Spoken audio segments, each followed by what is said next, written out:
कैसे हैं आप सभी। आज हम बात करेंगे प्राचीन शिक्षा पद्धति और आधुनिक शिक्षा पद्धति के बारे में। इन दोनों के बीच में क्या डिफरेंस है, क्या भिन्नताएं हैं। प्राचीन शिक्षा पद्धति कैसी थी, क्या क्या बातें थी, मैं आपको पॉइंट्स में बताऊंगी। और आधुनिक शिक्षा पद्धति यानी आज के वर्तमान युग की शिक्षा पद्धति किस प्रकार है। तो देखिए, पहले क्या था। प्राचीन शिक्षा पद्धति की अगर हम बात करें तो पहले के समय में जो छात्रों की जो संख्या होती थी वो सीमित होती थी, लेकिन आज आधुनिक समय में छात्रों की जो संख्या की अगर हम बात करें तो असीमित है। तो ये एक पहला पॉइंट।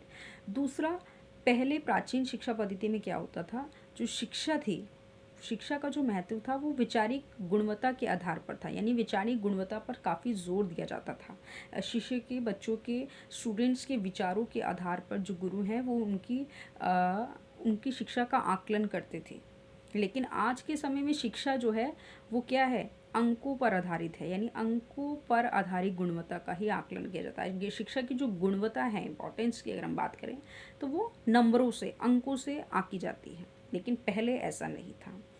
तीसरी बात ये कि पहले के टाइम में प्राचीन शिक्षा पद्धति में पहले जो था वो जो आधारित थी, वो जो संबंधित थी वो थी आपके वर्ण या वर्ग से संबंधित थी। आपको पता है कि पहले प्राचीन समय में वर्ग थे, वर्ण पर आधारित समाज था। तो उसी आधार पर जो है शिक्षा भी संबंधित थी कि इस वर्ग का या इस वर्ण का जो व्यक्ति है समाज में, उसको वो शिक्षा ये ले सकता है।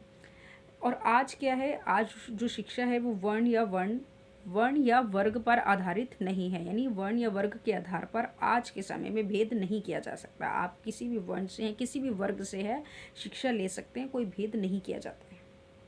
चौथी चीज़ कि प्राचीन शिक्षा पद्धति में क्या था कि अगर हम बात करें तो सबसे इम्पॉर्टेंट आप इसको कह सकते हैं, सबसे इम्पॉर्टेंट टॉप पॉइंट है ये कि पहले के टाइम में जो शिक्षा का जो उद्देश्य था प्राचीन शिक्षा पद्धति में, वो क्या था, व्यक्ति का सर्वांगीकरण, विकास, व्यक्ति का पूरी तरह से विकास और डेवलपमेंट हो, ये हुआ करता था उद्देश्य।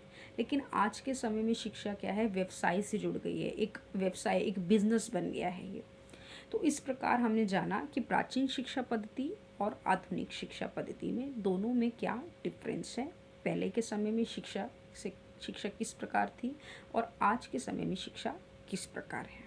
तो इसी की तरह